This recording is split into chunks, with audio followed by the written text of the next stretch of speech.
ብፁዓን አባቶች ደስታቸው ወደራጣ ቅድስት ቤተ ክርስቲያን ግብር ከፋይ ሆነች። ብፁዕ አቡነ ገብርኤል በቁጣ በአደባባይ ተናገሩ። ሰላም ሰላም፣ ውድ ጊዜ ቲዩብ ቤተሰቦች እንደምሰነበታችሁ፣ እንዴት ቆያችሁልን? ሰላም እግዚአብሔር ከእናንተ ጋር ይሁን። እንግዲህ ዛሬም እንደ ወትሮ በአዳዲስ መረጃዎች ተመልሰን መጥተናል።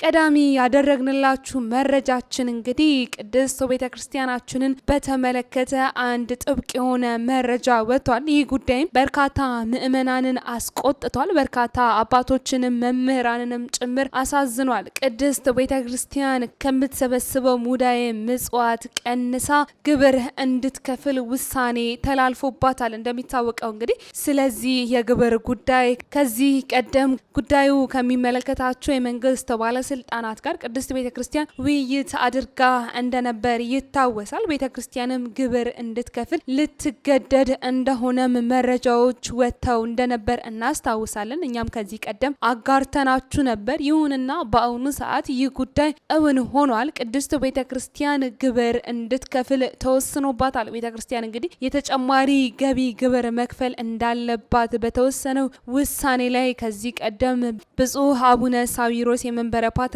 ጠቅላይ ቤተ ክህነት ስራ አስኪያጅ እንዲሁም ደግሞ ብፁዕ አቡነ ዲዮስቆሮስ የቅዱስ ሲኖዶስ ዋና ጸሐፊን ጨምሮ ብፁዕ አቡነ ሕርያቆስ የአዲስ አበባና የሀዲያ ስልጤ አህጉረ ስብከት ሊቀ ጳጳስን ጨምሮ ብፁዕ አቡነ ፊሊጶስ የቅድስት ሥላሴ ዩኒቨርሲቲ ፕሬዝዳንትና የደቡብ ኦሞና ሪዞኖች ሊቀ ጳጳስ በተገኙበት ሰፊ የሆነ ውይይት ተደርጎ እንደነበርም እናስታውሳለን። ይሁንና በዚህ ጉዳይ ላይ የአዲስ አበባ ከተማ አስተዳደር የገቢዎች የስራ ኃላፊዎች እንደገለጹትም ከሆነ የሃይማኖት ተቋማት ከተቋቋሙበት ዓላማ ባሻገር የገቢ ማስገኛ ስራዎች ላይ ሲሳተፉ ታክስ መክፈል እንዳለባቸው የሚደነግግ አዋጅ መኖሩንም ተከትሎ በዚህ መነሻለት እንግዲህ ቅድስት ቤተ ክርስቲያን በማንኛውም ሁኔታ ከተቋቋመችበት ዓላማ ባሻገር የገቢ ማስገኛ ስራዎችን የምትሰራ ከሆነ ለመንግስት ግብር መክፈል አለባት በሚልም በውይይቱ ላይ ሀሳብ ተነስቷል። ይሁንና ከቅድስት ቤተ ክርስቲያናችንም ወገን ተወክለው የሄዱት እነ ብፁዕ አቡነ ሳዊሮስ እነ ብፁዕ አቡነ ዲዮስቆሮስ እነ ብፁዕ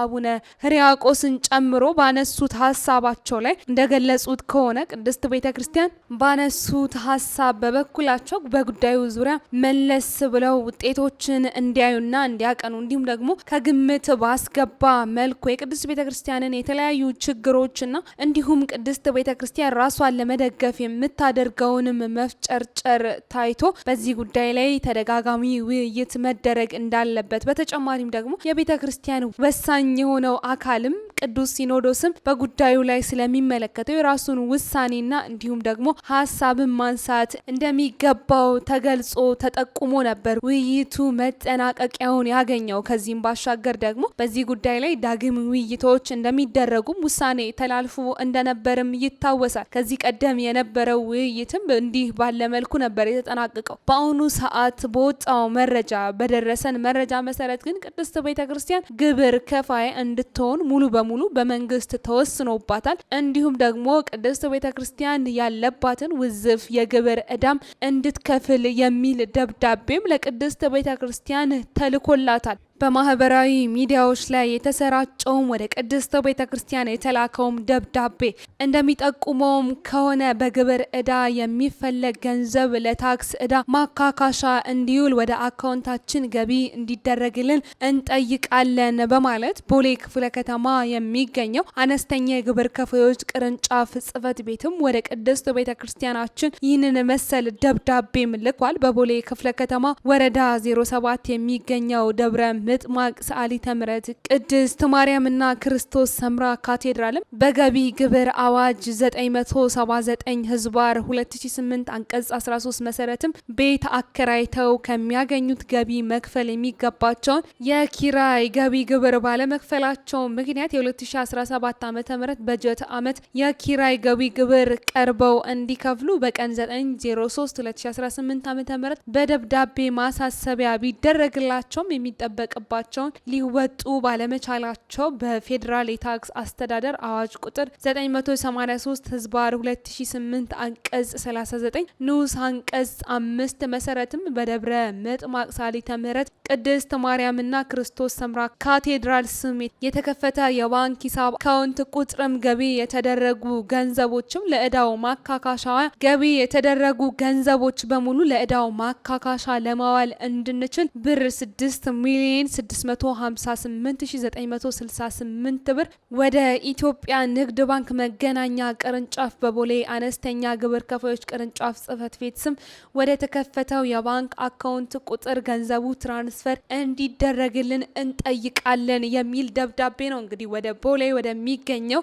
የደብረ ምጥማቅ ሳሊተ ምህረት ቅድስት ማርያምና ክርስቶስ ሰምራ ካቴድራል የተላከው። ይህ ደብዳቤም መድረሱን ተከትሎ እንግዲህ በርካታ ኦርቶዶክሳውያን ድምጻቸውን እያሰሙ ይገኛሉ። እንዲሁም ደግሞ ሀሳብ አስተያየታቸውንም እየሰጡ ይገኛሉ። ከቤተ እምነት ከሃይማኖት ተቋማት ግብር የመቀበል ስርዓትም በይፋ ተጀምሯል። ከደብረ ምጥማቅ ሳሊተ ምህረት ቅድስት ማርያም ቤተክርስቲያን እንግዲህ ከላይ በደብዳቤው ላይ እንደተጠየቀው ከ6 ሚሊዮን ብር በላይ እንድትከፍል ነው እንግዲህ ውሳኔ የተላለፈባት።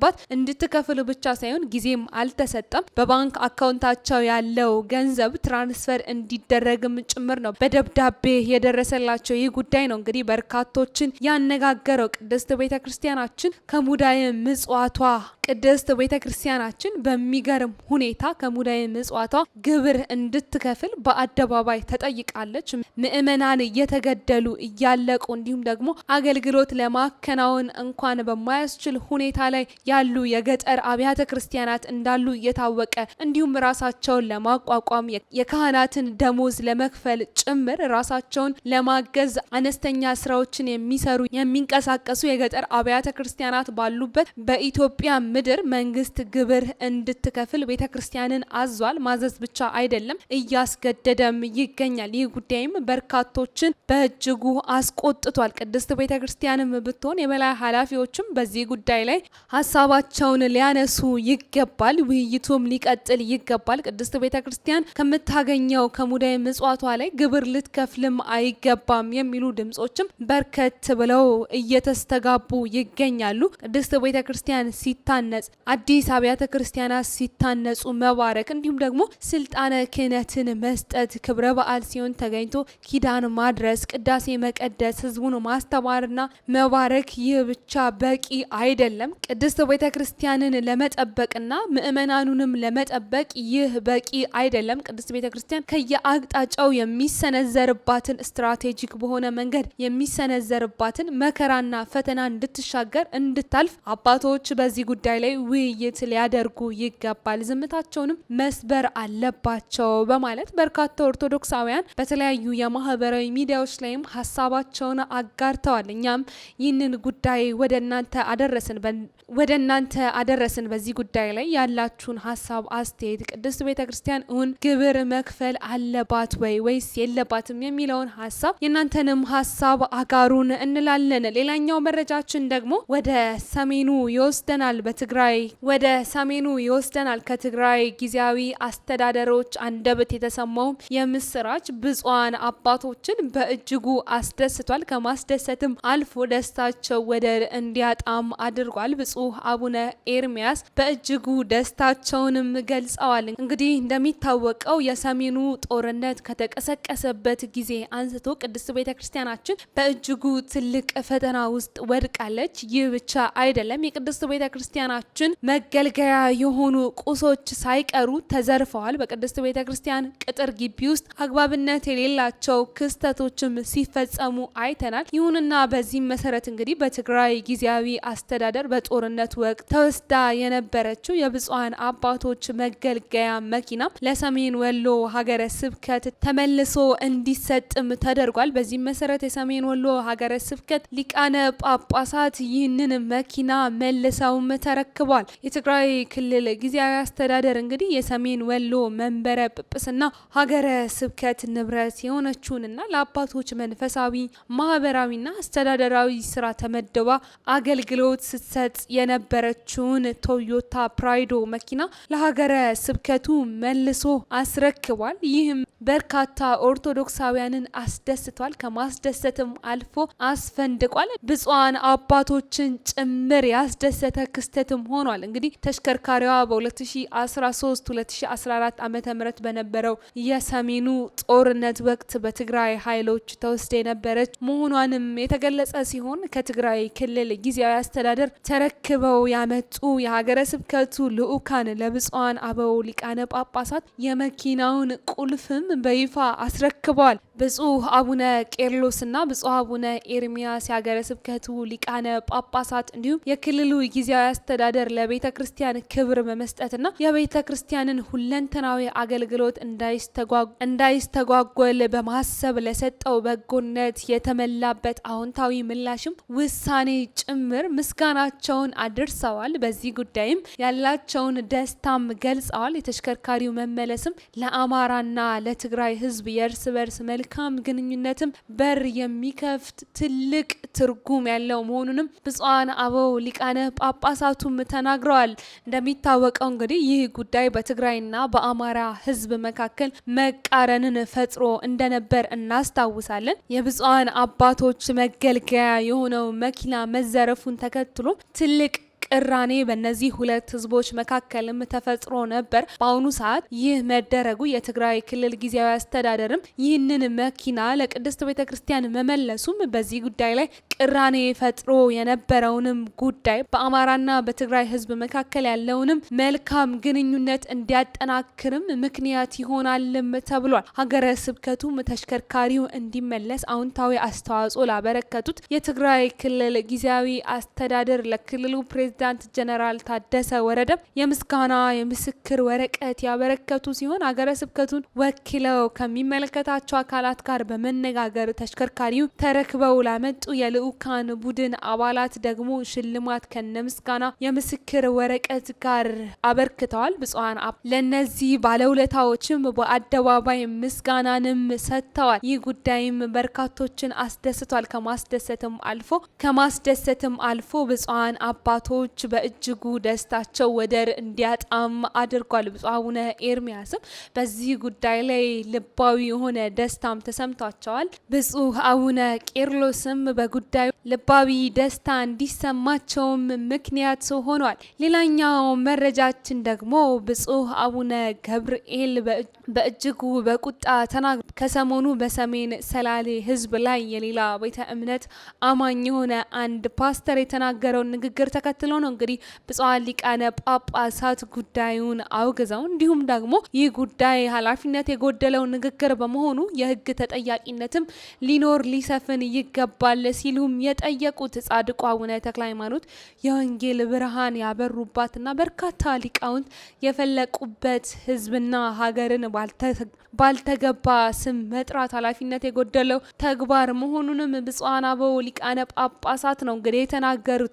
ታሪካዊቷና ጥንታዊቷ የሰሜን ሸዋ ሰላሌ ሀገረ ስብከት በኢትዮጵያ ካሉ አንጋፋ አህጉረ ስብከቶች አንዱ መሆኑ ይታወቃል። ታዲያ ሰላሌ ከአንደኛ መቶ ክፍለ ዘመን ጀምሮ የበርካታ ሊቃውንት መፍለቂያ እንዲሁም ደግሞ የሀገር ባለውለታ የሆኑ እንደ ፊታውራሪ ገበየው ጉርሙን የመሳሰሉ ጀግኖች የተወለዱባት የታሪክ ባለቤት የሆነው ማህበረሰብ ያለው ሀገር መሆኑ የሚታወቅና የዓለም ብርሃን የሆኑት ጻድቁ አቡነ ተክለ ሃይማኖት ለበርካታ ዓመታት ቁመው የጸለዩበትና ቃል ኪዳን የተቀበሉበት ቅዱስ ስፍራ መሆኑ ይታወቃል። ታዲያ ይህንንም አንጋፋው ብፁዕ አባት ብፁዕ አቡነ ቀውስጦስ የሰሜን ሸዋ ሰላሌ ሀገረ ስብከት ሊቀ ጳጳስም ተናግረዋል።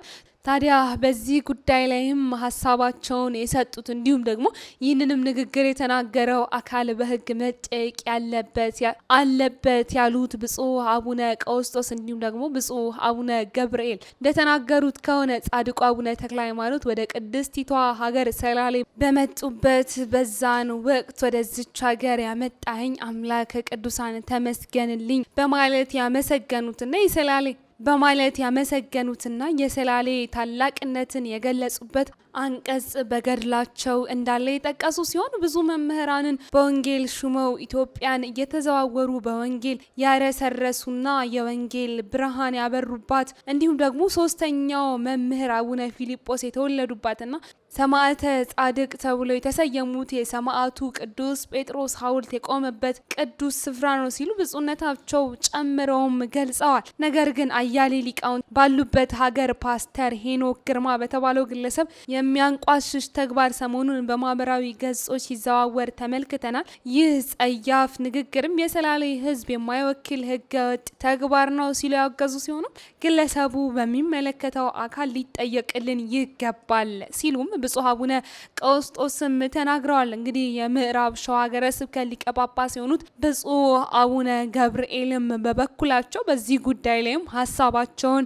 ሰንዝረዋል። በሰላሌ ማህበረሰብ ላይ የተሰነዘረው አጸያፊና መርዛማ ንግግር ህዝባችንን የማይወክል ስለሆነ በዚህ ተግባር የተከፋ ህዝባችን መረጋጋትና መጸለይ እንዳለበትም አባታዊ መልእክታቸውንም ጭምር አስተላልፏል። በዚህ ጉዳይ ላይም ሀሳባቸውን ሰጥተዋል። እንዲሁም የጻድቁ አቡነ ተክለ ሃይማኖት የትምህርት ፍሬ የሆነው የሰላሌ ህዝብ ጠንቋዮችንና ሟርተኞችን ሲታገል ነው የሚታወቀው ሲሉም ጨምረው ጠቁሟል። በዚህ ጉዳይ ላይም እነዚህ ሁለት ታላላቅ ብፁዓን አባቶችም ሀሳብ አስተያየታቸውንም ሰጥተዋል። ውድ የጊዜ ቲዩብ ቤተሰቦቻችን ለዛሬ ያዝንላችሁ መረጃችን ይህንን ይመስል ነበር። በሌላ መረጃ እስክንገናኝ ድረስ ሰናይ ጊዜ ለእናንተ ተመኘን።